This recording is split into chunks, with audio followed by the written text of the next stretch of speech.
आप भोजन देंगे किसी को, एक बार काम आएगा वो। आप वस्त्र देंगे तो वस्त्र हो सकता है 1 महीना 2 महीना 3 महीना काम आ जाएगा। लेकिन सबसे बड़ा दान है विद्यादान, ज्ञान का दान, जो उसके जीवन को बदल देता है। एक बच्चा है, गरीब है, फीस नहीं अफोर्ड कर पाता, ड्रेस नहीं, उसके पास किताबें नहीं है, पढ़ने में बहुत अच्छा होशियार है, हम उसकी मदद कर रहे हैं। तो जैसे हम अपने बच्चे के लिए करते हैं वैसे उस बच्चे के लिए करिए। मैं आपको गारंटेड कहता हूँ, आपके सारे दुख दूर हो जाएंगे। ये रास्ते में बैठे हुए भिखारियों को एक चवन्नी नहीं देनी चाहिए, क्योंकि आप उस प्रवृत्ति का प्रोत्साहन दे रहे हैं कि मंदिर के अंदर बड़े भिखारी बैठते हैं, मंदिर के बाहर छोटे भिखारी बैठते हैं, जिनकी डिमांड्स बहुत छोटी छोटी, भोजन मिल जाए, पानी मिल जाए, कुछ और वस्त्र मिल जाए। आपको जो मिले उसका सम्मान करिए, जो मिले उससे प्रेम से मिलिए। प्रकृति वो करती है कि जो आप करते हैं उसको कई गुना बढ़ा के आपको दे देती है। नमस्कार, चेतना का विज्ञान डॉक्टर आमोद सचान की दृष्टि से प्रोग्राम को हम एक बार फिर से आपके बीच लेकर आ गए हैं और हमारे साथ आज एक बार फिर से हैं डॉक्टर आमोद कुमार सचान। सर, बहुत बहुत स्वागत है आपका शो में। थैंक यू, नमस्कार। आज सर हम एक छोटी सी बात, क्या एक बहुत बड़ी बात है। हमारे मोहल्ले में एक बुजुर्ग आया करते थे खंजड़ी बजाते हुए, और वो एक चीज़ गाते रहते थे, बड़ा अच्छा, मुझे पूरा तो गाना याद नहीं है। वो गाना था कि पुण्य की जड़ पाताल में होती है। तो वो बात मुझे आज तक याद रहती है कि पुण्य की जड़ पाताल में होती है। एक मुझे ऐसी मार्मिक लाइन है कि उसको समझते समझते समय लग गया। तो क्या है सर दान, क्या है पुण्य, और इसकी जड़ कैसे पाताल से जुड़ी होती है? वो क्या मर्म है उन सूफी संत का? सबसे बढ़िया दान विद्यादान, सर्वश्रेष्ठ दान है। आप भोजन देंगे किसी को, एक बार काम आएगा वो। आपने ज़्यादा भोजन दे दिया तो हो सकता है 1 हफ्ता काम आ जाए, 1 महीना काम आ जाए। आप वस्त्र देंगे तो वस्त्र हो सकता है 1 महीना 2 महीना 3 महीना काम आ जाएगा। लेकिन सबसे बड़ा दान है विद्यादान, ज्ञान का दान, जो उसके जीवन को बदल देता है। यदि आप विद्या का दान नहीं दे पा रहे हैं तो कम से कम ऐसा सहयोग करिए कि वो खुद विद्या ग्रहण कर सके। इसलिए मैं हमेशा दान करने के लिए बात करता हूँ तो विद्यार्थियों को दान करने लेता हूँ। जो विद्यार्थी हैं, जो पढ़ रहे हैं, किसी कारण से इस जन्म में वो सक्षम नहीं है, उनका घर वालों के पास इतने पैसे नहीं है कि उनको अच्छी शिक्षा दिला सकें, तो उसमें सहयोग करिए और ढूंढ करके स्कूल में जाइए। सबसे सही जगह स्कूल हैं, जो प्राइमरी स्कूल हैं, इंटरमीडिएट स्कूल हैं, वहाँ जाइए, प्रिंसिपल से बात करिए, मुझे स्कॉलरशिप देनी है, एक बच्चा अडॉप्ट करना है। जो बच्चा गरीब हो, पढ़ने में होशियार हो, आप उसको दीजिए। क्या इतनी मेहनत भी नहीं कर सकते कि हम एक स्कूल चले जाएं? एक आदमी का जीवन बदलेगा। और अगर हमने ये दान में सहयोग किया, ये सर्वश्रेष्ठ दान है, इससे बढ़िया दान कोई नहीं हो सकता। एक बच्चा है, गरीब है, फीस नहीं अफोर्ड कर पाता, ड्रेस नहीं, उसके पास किताबें नहीं है, पढ़ने में बहुत अच्छा होशियार है, हम उसकी मदद कर रहे हैं। लेकिन जब मदद करिए उस समय उसको अपना बच्चा समझिए कि मेरा ही बच्चा, जैसे मेरा बच्चा है वैसे ही। तो जैसे हम अपने बच्चे के लिए करते हैं वैसे उस बच्चे के लिए करिए। मैं आपको गारंटेड कहता हूँ, आपके सारे दुख दूर हो जाएंगे, क्लेश कट जाते हैं। सही बात है। विद्या ददाति विनयम, विनया ददाति पात्रताम, जो कहा गया है कि अगर विद्या किसी को दान की जाती है तो वो जो विद्या होती है विनय, और विनय पात्रता प्रकट करती है। अक्सर ऐसा नहीं है संभव कि हर व्यक्ति विद्या दान दे सके। उसके पास इतनी पहले खुद नॉलेज होनी चाहिए, इतना सक्षम होना चाहिए। लेकिन कम से कम ये तो जान कर सकता है कि जहाँ विद्या मिल रही है वहाँ तो उसको पहुँचा सकता है, उसको अच्छे स्थान पहुँच सकता है वो। इसमें तो हम सहयोग कर सकते हैं। तो ये काम और हर एक को करिए। मेरी सारे जितने भी हमारे दर्शक जो सुन रहे हैं, मैं सबसे ये करबद्ध प्रार्थना करता हूँ, अपनी स्वयं का भविष्य बनाने के लिए आप लोगों पर ये इस तरीके से दान करिए, इस तरीके से लोगों को भला करिए, अपने हृदय में प्रेम और करुणा पैदा करिए। उस प्रेम और करुणा के पैदा करने के बाद जो कुछ करेंगे वो सीधे आपको ईश्वर से जुड़ाएगा, सीधे आपका योग कराएगा। जब इस तरीके से करेंगे, और बाकी जितने कर्म कांड करेंगे उससे कुछ नहीं होने वाला। सारे लोगों के लिए नियम होना चाहिए, उसको अपना बनाना चाहिए नियम, कि जो भी कमाई होती है, चाहे प्रॉफिट से हो, चाहे नौकरी से हो, या किसी चीज़ से हो, उसका दशांश 10% वो आपको ईश्वर के नाम पर खर्च करना चाहिए। हाँ, किसी के लिए, किसी ऐसे हाँ नीडी और सही व्यक्ति जिसको जेन्युइन नीड हो, सुपात्र हो, उसको आप दें। कुपात्र को नहीं, क्या रास्ते चलते हुए भिखारी को नहीं देना है। जो अट्टे गट्टे भिखारी हैं, आप ढूंढिए, कोई बच्चा ढूंढिए, इसको पढ़ाना है, किसी माँ को ढूंढिए जिसको ज़रूरत है, किसी की एजुकेशन करना है, किसी को भोजन देना है, आपको लगता है कि हाँ यहाँ वृद्धाश्रम है, यहाँ सेवा होनी चाहिए, ये बाल अनाथ आश्रम है, यहाँ सेवा होनी चाहिए, स्कूल है, स्कूलों में बच्चों को ढूंढिए, ढूंढ ढूंढ करके उनमें से जो गरीब हैं, नहीं सक्षम हैं, उनके लिए पैसा खर्च करिए उनके ऊपर, और पैसा ऐसे ही खर्च करिए जैसे अपने बच्चे पे करते हैं। आप अपने बच्चे के लिए क्या करते हैं? अच्छा खरीदते हैं, अच्छा ले जाते हैं। अक्सर हम लोग जब देने को होता है ना, तो ऐसा सोचेंगे यार कौन सा पहनना है, देना है, दान करना है, कैसा भी खरीद लो। एक बहुत अच्छे व्यक्ति ने मुझसे कहा था कि जब भी कभी दान करो तो सबसे बढ़िया वाली मिठाई खरीदो, सबसे बढ़िया वाले फल खरीदो, वो दान करो, वही मिलेंगे वापस। अगर आपने सोचा दान के लोग कैसे कपड़े खरीदते हैं कि दान में देना है, दो यार वाली दे दो जरा, किसी छोटी दुकान से धोती दे दो, कुर्ता दो, तो कोई पहनने वाली तो, और उसका पूरा एक अंबार लगा रहता है। दुकान में आप जाइए, ऐसी दुकानें हैं जो दान देने के काम के सामान बेचती हैं, तो उनका क्वालिटी आप इमेजिन कर सकते हैं कैसी क्वालिटी होती है। ये बात आप सोचिए कि जो हम देंगे वही हमको मिलेगा, और देने में हृदय में प्रेम पैदा करिए। वो खुशी सर बहुत अलग होती है। अगर सबरी है तो बेर भी दे रही है तो प्रेम से दे रही है, तो फलित होगी। अगर सुदामा है, चावल दे रहे हैं तो वो भी हृदय से भर, प्रेम से भर के दे रहे हैं। उसके बदले सुदामा की कहानी में क्या है? राजा बना दिया गया, पूरा महल उनको मिल गया, सब कुछ। वो कहानी है ना कि उन्हें एक मुट्ठी चावल क्या, दूसरी मुट्ठी। रुक्मणी जी ने रोक लिया कि भाई सारे का सारा पूरे तीनों लोग दे दोगे क्या? दो लोग ठीक है, एक तो अपने लिए रखो भाई। एक कहानी है क्या, कितनी Symbolic है, सच यही है। हाँ, सच यही है।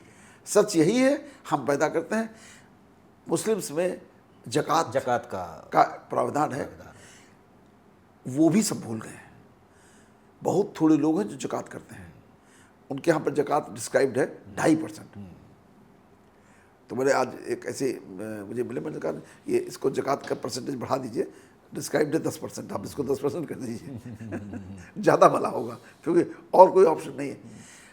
तो और आप जितना बांटेंगे उससे कई हजार गुना आपके ऊपर वर्षा होगी, ये गारंटेड है। कोई भी नोट कर ले, कोई भी करके देख ले।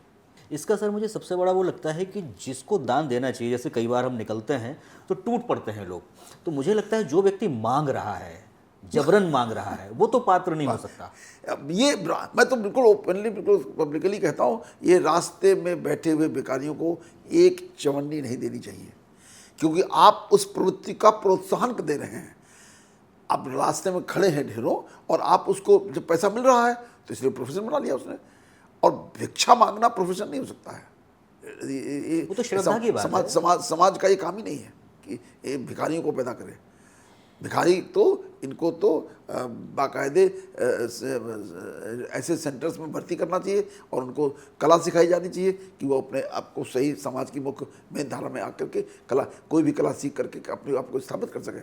ये तरीका इनका नहीं है। ये तो सर जो है ना, आजकल के जो पढ़े लिखे समृद्ध समाज से जो लोग आते हैं, मैं अपने पिताजी का तर्पण करने गया था यहाँ पर कानपुर में बिठूर घाट पर, वहीं पर होता है, तो पंडे वंडे जो होते हैं वो हमारे साइड के वहीं के हैं। वो व्यक्ति इतना निष्ठुर था कि मैं किस ग्रीफ में हूँ, मतलब मेरे हाथ में मेरे पिताजी की अस्थियों का कलश है। और वो व्यक्ति बिल्कुल ऐसे अड़ गया कि पहले दिखाओ कि तुम अपने पिताजी की आत्मा को गंगा की 7 जो लहरें होती हैं, 7 जो परतें होती हैं, उनके उस पार वहाँ पर भेजने के लिए, क्योंकि तुम जो मुझे दोगे वही मैं तुम्हारे पिताजी को ऊपर ट्रांसफ़र कर दूंगा। उस व्यक्ति ने इतने रिजिडिटली मतलब उस बात को रखा, मैं सरप्राइज था सर। मेरे हाथ में मेरे पिताजी की अस्थियों का कलश, और वो व्यक्ति शर्तें रख रहा है, पहले प्रण करो कि यहाँ पर धर्मशाला का एक कमरा बनवाओगे, या फिर यहाँ पर कोई चांदी का सामान लेके आए हो, क्या खाने पीने का लेके आए हो, क्या वस्त्र लेके आए हो, पूरा दिखाओ, पूरा बताओ, फिर हम उस हिसाब से पूजा करें, तुम्हारी यहाँ अनुष्ठान करवाएं, संकल्प लें। ये सब वैसे ही समझ लीजिए, इसको कंपेयर कर लीजिए जैसे ठग या डकैत होते हैं ना। हाँ, वो उनमें और उनमें कोई अंतर नहीं है, दोनों एक ही हैं, एक ही सिक्के के 2 पहलू हैं। ये हमको मालूम है मुझे क्या करना है, कहाँ करना है, किसके यहाँ करना है। हाँ, ये मुझे जरूर नहीं। अगर तुम्हारे हाथ में अगर स्वर्ग है तो भैया मुझे नहीं चाहिए तुम्हारा स्वर्ग मेरे पास, मेरे अंदर है। मैं स्वर्ग पैदा कर सकूंगा तो पैदा करूंगा, और उसको मैं अपने पिताजी को भी भेजूंगा। ट्रू सर, ये तो बात है सर। वो जो दान करने के जो फील होता है सर, जो सुकून और जो खुशी मिलती है, वो और जब आप अभी आपने नहीं किया, मैं सारे दर्शकों से बात कहना चाहता हूँ, आप सुपात्र को दान करिए और उसके आनंद को महसूस करिए, उसकी खुशी को महसूस करिए। आप एकदम लगेगा आपने संसार का सबसे बड़ा सुख पा लिया है। एक जो आशीष निकलती है दिल से, वो आशीष उसके दिल से जो निकले आपके हृदय के अंदर जो आनंद सुकून आता है वो किसी चीज से नहीं आ सकता। आप कुछ कर लीजिए, लगा कि हमने सच में किसी को उस ईश्वर की अनुकंपा से कुछ उसकी मदद हुई है। मदद हमेशा जब भी आप करते हैं दान, एक बात और ध्यान कर लीजिए, ध्यान नजर नीची करके करना चाहिए। ध्यान में पात्र को नहीं देखना है कि ये पात्र कैसा है, कौन है, क्या है, उसको नहीं देखना है। न देने वाला मैं हूं, देने वाला वो है। तो अगर उसको देख के दान करूंगा तो मेरे अंदर अहंकार पैदा होगा। अहंकार पैदा हुआ तो दान का महत्व खत्म ही हो गया, महत्व ही खत्म हो गया। तो इसलिए ईश्वर की याद में, ईश्वर को समर्पित करते हुए किसी की मदद करना, मदद तो करनी है और फिर उसकी खुशी आप महसूस करिए। ये टेस्टेड है ये फॉर्मूला कि अगर आप जीवन में प्रेम चाहते हैं तो प्रेम को दान करना शुरू करिए, धन चाहते हैं तो धन को दान शुरू करिए, अगर आप विद्या चाहते हो तो विद्या को दान करना शुरू कर दीजिए, जो भी आप चाहते हैं, भक्ति चाहते हैं भक्ति को दान करना शुरू कर दीजिए, तो आपके जीवन में अल्टीमेटली वो चीज़ें जुड़नी शुरू हो जाएंगी। अब इसको बिल्कुल सिंपल भाषा में और मैं रिपीट कर दूं जी, कि आप जब कोई चीज़ करते हैं, किसी के साथ भी करते हैं, वही लौट के मिलता है। बहुत सारे लोग कहते हैं कि मुझको कोई प्रेम नहीं करता, मेरा कोई सम्मान नहीं करता है, मेरे से कोई अच्छा व्यवहार नहीं करता है। इसका उल्टा शुरू कर दीजिए। आपको जो मिले उसका सम्मान करिए, जो मिले उससे प्रेम से मिलिए, जो मिलिए उसके लिए शुभ भावना रखिए। आपको कुछ करने की जरूरत नहीं है, ये सब अपने आप आपको लौट के मिलना शुरू हो जाएगा। ब्रह्मांड आपको देना शुरू अपने आप मिलना शुरू हो जाएगा। लोग आपके बारे में वैसी भावना रखेंगे। हम ये उम्मीद करें कि लोग मेरा सम्मान करें, लोग मुझसे प्रेम करें और मैं सबका अपमान करूं, ये प्रकृति के नियमों के विपरीत है।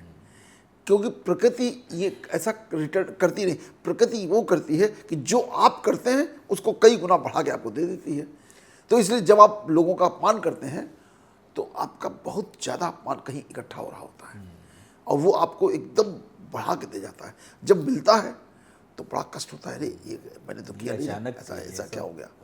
तो इसलिए हर पल सजग रहिए, सहज रहिए और हर पल याद रखिए कि जो मैं कर रहा हूँ ये मैं अपने लिए कर रहा हूँ, ये मेरे को वापस मिलेगा। तो फिर मैं कभी गलती नहीं करूँगा। मैं अस्पतालों में मैं बड़े सारे डॉक्टरों के लिए बात कहना चाहता हूँ, जब मैं अस्पताल बनवाता हूँ उसमें इक्विपमेंट खरीद के लगवाता हूँ तो हर डॉक्टर, नर्स और टेक्नीशियन सबसे कहता हूँ ये बिस्तर मरीज के लिए नहीं है, एक दिन इस बिस्तर में मुझको भी लेटना होगा। तो उसमें वो सारी चीज़ें आप सोच के चलिए कि जब मैं लेटूंगा तो मैं क्या उम्मीद करूंगा। तो आप कभी गलत नहीं कर पाएंगे, किसी रोगी के साथ गलत व्यवहार नहीं कर पाएंगे। खाली अपने आप को उसके स्थान पर रख के देखिए। और जब मैंने ये बात कही उस दिन मैंने बाकी डॉक्टरों से जब बात करी तो ये पाया कि जितने डॉक्टर इस अस्पताल में काम कर रहे थे सबका किसी न किसी दिन उस अस्पताल में बेड में एडमिशन हुआ था। ऐसा कोई व्यक्ति नहीं था जो उस अस्पताल में भर्ती न हो। आप सोचिए कौन है, कहाँ से आ रहा है।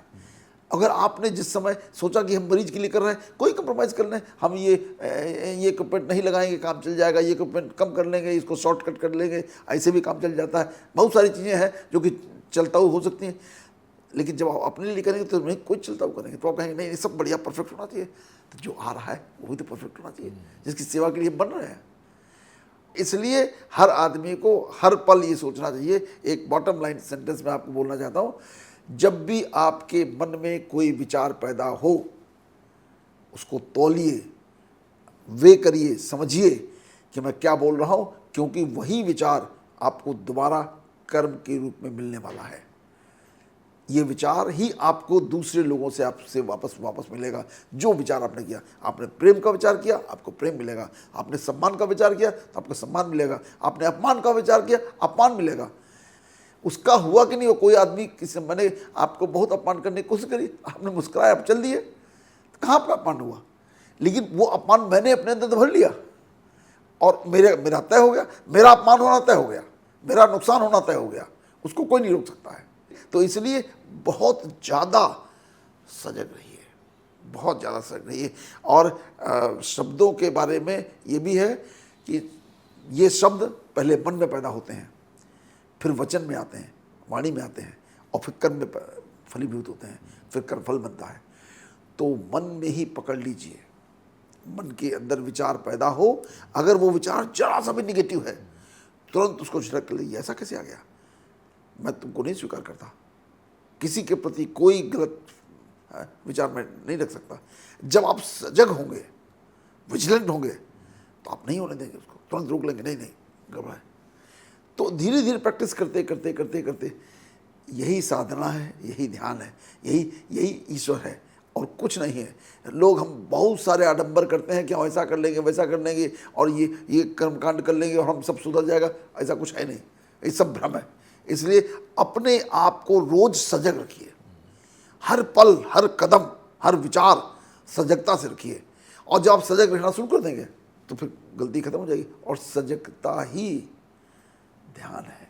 हम कहते थे जिस तरीके से कि घर एक मंदिर है, समाज एक मंदिर है, परिवार एक मंदिर है, तो मंदिर अगर कुछ अच्छे लोग, अच्छी आत्माएं अगर कहीं पर विराजती हैं, तो मेरे ख्याल से सर ऑटोमेटिक वो चीज मंदिरमय हो जाती है। एक साथ मिलकर मंदिर बन जाता है, एक साथ मिलकर मंदिर बन जाता है। घर को मंदिर बनाइए। ये जो मंदिर यूं इसका जो आकार होता है, इसका कोई कारण होगा। घंटा क्या कारण है, जो घंटा लगा है वहां बजाते हैं। देखिए कोई चीज अकारण नहीं होती, सब वैज्ञानिक है। तो उस वैज्ञानिक तरीके को समझना और उसका अपने ऊपर उपयोग करना। तो मंदिर में, मैं मंदिरों की बाकी अन्य चीज़ों के लिए जरूर आलोचना करता हूँ कि उसके जो नुकसान हुए हैं वो अलग हैं, लेकिन यदि उसको मौलिक स्वरूप में देखा जाए तो वो बहुत उचित है। उस जो आकार उसका सटकार होता है, उस आकार में जब कोई इलेक्ट्रिकल वाइब्रेशन आती है तो वो घनीभूत होकर के एक उसके सेंटर में इकट्ठा होती है, जहाँ शिवलिंग की स्थापना की जाती है। गर्भगृह जिसको बोलते हैं। वहाँ जाके चारों तरफ से बिल्कुल, अगर आप इसको कंपेयर करें तो जो तड़ित चालक जो होता है, चालिका जो होती है उसके लिए बनाते हैं तड़ित चालिका, वो ऐसे एंटीना लगाते हैं ना, क्योंकि बिजली आए और उसी से कनेक्ट होकर के और नीचे जमीन में चली जाए तो, और नुकसान न करे। ऐसे ही जो वाइब्रेशंस के करंट हैं और जो पॉजिटिव वाइब्रेशंस के जो करंट हैं, वो वाइब्रेशन वहाँ पर घनीभूत हो और हमारी चेतना को जल्दी से जल्दी जागृत करें। इसलिए मंदिर का आकार ऐसा होता था। उसके अलावा जब वहाँ लोग, बहुत सारे लोगों ने तपस्या की होती थी, तो वो वाइब्रेशन ऑलरेडी वहाँ पहले से पॉजिटिव होता था कि आपका ध्यान कुछ ही सेकंड में, कुछ ही पल में लग जाता था। ये उसकी उपयोगिता थी। अब उसके साथ पैरेलल क्या हो गया कि अब हम सब कंफ्यूज हो गए, हमको कुछ याद ही नहीं मंदिर क्या है, मैं क्या हूँ, मंदिर का मेरा संबंध क्या है, और मंदिर से हम अपनी ऊर्जा में क्या परिवर्तन कर सकते हैं, इसका कुछ पता ही नहीं। तो अब हम सब बन गए भिखारी, और मंदिर के जाकर अंदर अब ईश्वर से प्रार्थना करते हैं, भगवान मेरा ये करा दो, भगवान मेरा प्रमोशन करा दो, भगवान मेरा बिटिया की शादी करा दो, भगवान मेरी लड़की की नौकरी लगवा दो। तो भगवान कहते हैं मैं तो सब कुछ तुमको पहले दे चुका हूँ, गलती तुम्हारी है, परेशानी तुम्हारी है कि तुम नहीं एक्सेप्ट कर पा रहे हो। तुम स्वयं परिश्रम करो, स्वयं कनेक्शन जोड़ो, उस कनेक्शन से ही तुमको मिल जाएगा। उस कनेक्शन के लिए जरूरी नहीं कि आप फिजिकल लेबर करें, लेकिन वो कनेक्शन के लिए उतना ऊर्ध्वगामी जाना पड़ेगा ना अपनी चेतना को लेकर के। जब लेके जाएंगे तब तो होगा।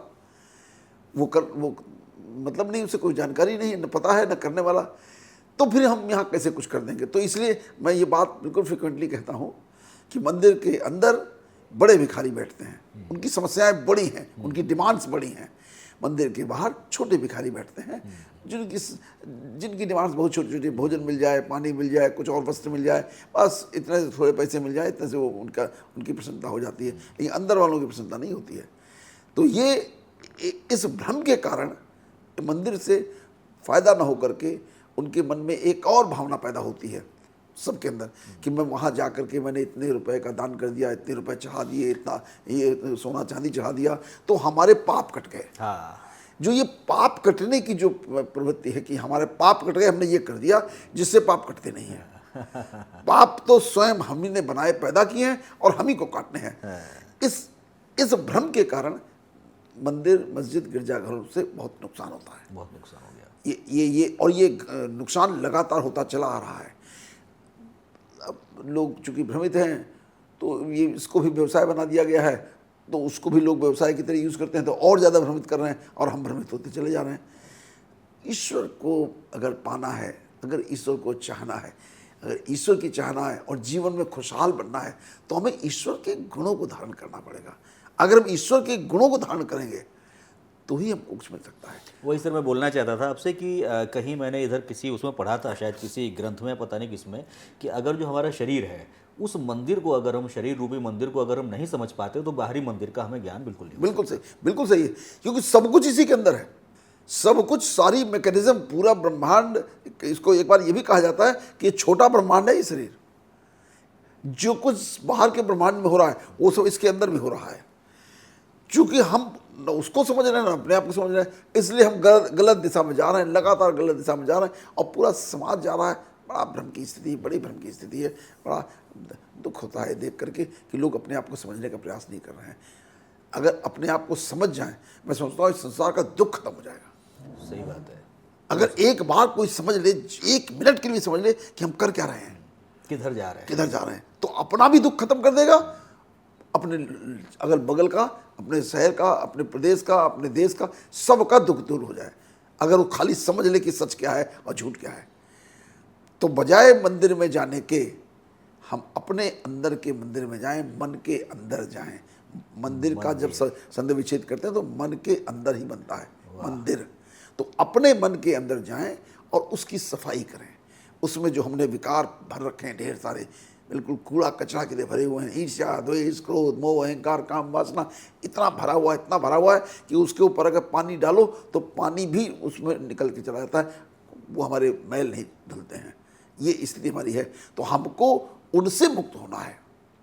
अगर उनसे मुक्त हो जाएं तो हम कहीं किसी मंदिर में जाने की जरूरत नहीं है, किसी मस्जिद में जाने की जरूरत नहीं है, किसी गिरजाघर में जाने की जरूरत नहीं है। सब कुछ अपने अंदर है, अपने अंदर है।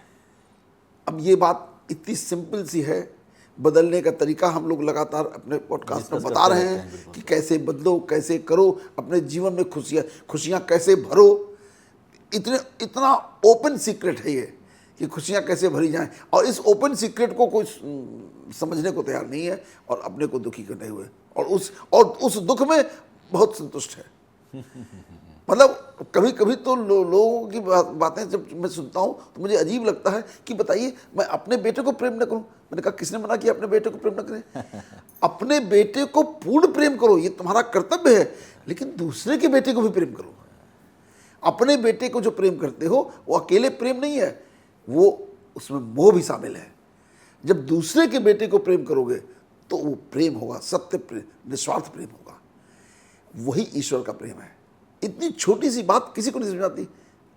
बहुत सारे लोग इस बात की बात कहते हैं कि बताइए, आप कहते हैं कि सबको प्रेम करो, अपने बेटे को ना करें, अपने परिवार को ना करें, अपने बच्चों को ना करें, या अपने और रिश्तेदारों को ना करें। ये किसने रोका है कि आप उनको प्रेम ना करें? लेकिन वो प्रेम पूर्ण प्रेम नहीं है, उसमें स्वार्थ शामिल है, मोह शामिल है। मेरा बेटा मेरा नाम ऊंचा करेगा, ये स्वार्थ है, अहंकार भी है, स्वार्थ भी है, मोह तो भी है। ये सब मोह, इस सब से मुक्त होना है। हम अपने बेटे को भी करेंगे लेकिन औरों के बेटे को भी करेंगे। जो भाव अपने बेटे के लिए है वही औरों के बेटे के लिए करेंगे, तो वो हमको सही ईश्वर की दिशा में ले जाएगा। जो ईश्वर के गुण है वो ईश्वर की दिशा में तभी जाएंगे, ऐसे नहीं। प्रेम पक्षपाती कैसे हो सकता है? वही नहीं, वो सत्य है और निस्वार्थ है। निस्वार्थ है। अगर निस्वार्थ नहीं है तो वो प्रेम नहीं। जब दूसरे के बच्चे में करेंगे तो आप स्वार्थ ढूंढेंगे नहीं। आप कहा नहीं तो मेरा कर्तव्य है, मैं कर रहा हूँ, मैं टीचर हूँ, मेरा काम पढ़ाना, इसलिए पढ़ा रहा हूँ, इसका भविष्य बनेगा, मुझे खुशी मिलेगी, भविष्य उसका बनेगा लेकिन खुशी मुझे मिलेगी। ये बात जब तक नहीं आएगी तब तक वो ईश्वरीय धर्म नहीं है। और बड़ी मज़ेदार बात यह है कि हम लोग ऐसी गलत धारणाएं करके अपने आप को समझते हैं कि बहुत बढ़िया काम कर रहे हैं। फॉर एग्जाम्पल, हम डॉक्टर का काम बताते हैं, मेडिकल का काम, मेडिकल के काम को बहुत अच्छा नोबल प्रोफेशन है, हम अच्छा है, मानवता की सेवा करते हैं, पीड़ित मानवता की सेवा करते हैं, लेकिन उस सेवा में आप का इनडायरेक्ट जो एस्पेक्ट है वो आपका धनोपार्जन है, जीविकोपार्जन है, आप पैसा लेकर काम करते हैं। ये किसी भी तरीके से सत्य निस्वार्थ नहीं हो सकता है। आपका जीविकोपार्जन शामिल है, बुरा नहीं है, लेकिन आप इससे चाहें कि आपकी स्थिति बहुत अच्छी हो जाएगी तो कभी नहीं हो सकती है। और उसके बाद जब आप लोभ उसमें शामिल कर देते हैं, दुनिया भर के ढेर सारे कट कमीशन, ये बेईमानी वो बेईमानी वो जब चालू कर देते हैं तो फिर वो बिल्कुल ही पूर्ण विकार बन जाता है। तो जो मॉडर्न ट्रीटमेंट का जो धारणा जहाँ पहुँच गई है, इन डॉक्टरों को भी समझना पड़ेगा, सीखना पड़ेगा। यदि खुश रहना चाहते हैं जीवन में, चाहते हैं कि वो खुश रहें, उनका परिवार खुश रहे, उनके बच्चे खुश रहें, सबको सुख शांति आनंद की प्राप्ति हो, तो अपने इस इन गुणों का उनको विकास करना ही पड़ेगा। और डॉक्टर के लिए मेरे ख्याल से सर इसलिए भी जरूरी है क्योंकि उसके ऊपर जिम्मेदारी बड़ी है। जैसे मैं अक्सर ये बात कहता हूँ कि जो भी डॉक्टर ये कहता है, मैं स्वयं अपने लिए कहता हूँ कि जो भी काम पैसा लेके किया जा रहा है ये लोक कल्याण नहीं है, ये व्यापार है। और व्यापार करके आप कहें कि मैं बहुत बड़ा कर्म कर रहा हूँ, बिल्कुल गलत है। मैं इस भ्रम में नहीं रहता, इसलिए कहता हूँ व्यापार ये अलग है, ये काम पैसा लेना, काम करना जितनी है, लेकिन इसको व्यापार कहेंगे आप। और व्यापार भी धर्मानुसार करें, एक रीजनेबल प्रॉफिट लें। ये नहीं कि 1 रुपए की चीज़ आप 100 रुपये में बेचें, या जो काम 100 रुपये में हो सकता है उसके लिए आप 10,000 रुपये लें, वो व्यापार नहीं है। व्यापार का मतलब है मैक्सिमम जो रिस्पेक्टेबल प्रॉफिट है, इसकी बात ईश्वर ने स्वयं समझाई है, वो है 10%। ओके 10% आप प्रॉफिट लीजिए किसी चीज़ में, और उसके लिए उसके हृदय, आपके हृदय में उस व्यक्ति के लिए करुणा हो, शुभ भावना हो। आप बिजनेस कोई करते हो, कोई सा बिजनेस करते हो, आप कपड़े का बिजनेस करते हो, उसके लिए भावना ये पहने का खुश होगा। कबीरदास जी कहते हैं कि राम का कुर्ता राम को पहना हुआ। वाह कबीरदास जी कहते थे कि राम के लिए इस स्ट्रेटजी से मुझे लगता है सर कोई भी बिजनेस फेल्योर नहीं हो सकता। नहीं हो सकता, संभव ही नहीं है। आपका मतलब जो व्यक्ति आपके पास आ रहा है कुछ लेने के लिए, कोई भी व्यापार आप करें, आपके मन में उसके प्रति यदि ये भावना नहीं है, कलुषित भावना है, आपने कहा चल लूट लिया, तो क्या हो रहा है, फेक चीज़ें बन रही हैं, गलत चीज़ें बन रही हैं, नकली चीज़ें बन रही हैं, क्या बन रही है, क्यों बन रही है? इसलिए बन रही है कि आप चाहते हैं ज़्यादा से ज़्यादा प्रॉफिट मिले, ज़्यादा से नुकसान, और आपके मन में है कि उसका फायदा हो, नुकसान हो, वो बाहर में जाए, हमारा धन की संपत्ति हमें अर्जित है। ये व्यापार फलित नहीं हो सकता है। बिल्कुल सही लर्निंग है सर, ये सही लेसन है कि अगर हमें बहुत छोटे से उदाहरण के रूप में अगर हम समझें, अगर हमें शुद्ध ऑक्सीजन चाहिए तो हमें शुद्ध ऑक्सीजन डेवलप करने के संसाधन खुद से ही बनाने पड़ेंगे। कम से कम हमें एक पेड़ तो लगाना पड़ेगा, कम से कम वो कुछ ऑक्सीजन क्रिएट करे, क्योंकि हम चाहते हैं कि हमें शुद्ध ऑक्सीजन मिले, शुद्ध वातावरण मिले, तो हमें शुद्ध वातावरण बनाने की शुरुआत अपने आप से ही करनी होगी। सर इतनी गंभीर बातों को इतनी आसान भाषा में, सहज भाषा में हमें और हमारे दर्शकों के साथ बांटने के लिए आपका बहुत बहुत धन्यवाद। अगले एपिसोड में आपसे फिर से मुलाकात होगी। नमस्कार। थैंक यू, नमस्कार।